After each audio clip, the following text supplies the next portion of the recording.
আমি মাননীয় প্রধানমন্ত্রীকে বলবো, আপনি বাংলাদেশে একটি ইতিহাস রচনা করে যাবেন। আপনার মাধ্যমে যদি এটা স্বীকৃতি পায়, যারা নবীকে অস্বীকার করে তারা কোনোদিন মুসলমান থাকতে পারে না, এটা আইনের মাধ্যমে এটা বাংলাদেশের পার্লামেন্ট থেকে ঘোষণা হবে, সেটা আমরা চাই। আমরা আমাদের নবীকে সবচেয়ে বেশি ভালোবাসি, যিনি আখিরি নবী, যাকে বলা হয়েছে ওয়ামা আরসালনাকা ইল্লা রাহমাতাল লিল আলামিন। আমরা বারবার দেখছি কিছুদিন পর পর কারা যেন কিভাবে এসে আল্লাহ নবীর শানে কটূক্তি করে, নবীকে নিয়ে অশ্লীল ভাষায় গালিগালাজ করে। মা কানা মুহাম্মাদুন আবা আহাদিম মির রিজালিকুম ওয়ালাকির রাসূলুল্লাহি ওয়া খাতামান নাবিয়্যিন ওয়া কানা আল্লাহু বিকুল্লি শাইইন আলিমা। আপনি জানেন নবীর পরে আল্লাহ নবী হচ্ছে আমার ইমানের অংশ, আমার ইমানের পার্ট।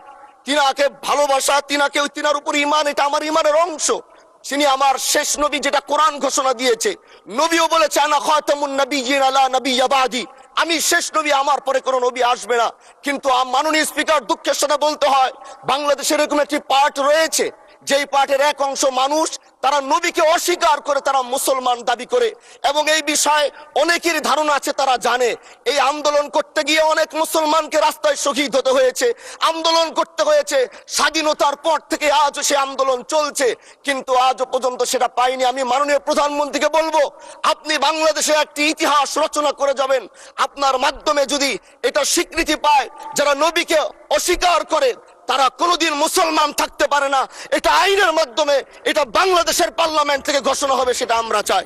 মাননীয় স্পিকার, আরেকটি কথা, আপনি জানেন আমরা আমাদের নবীকে সবচেয়ে বেশি ভালোবাসি, যিনি আখিরি নবী, যাকে বলা হয়েছে ওয়ামা আরসালনাকা ইল্লা রাহমাতাল লিল আলামিন। আমরা বারবার দেখছি কিছুদিন পর পর কারা যেন কিভাবে এসে আল্লাহ নবীর শানে কটূক্তি করে, নবীকে নিয়ে অশ্লীল ভাষায় গালিগালাজ করে, নবীর শানে কটূক্তি করে।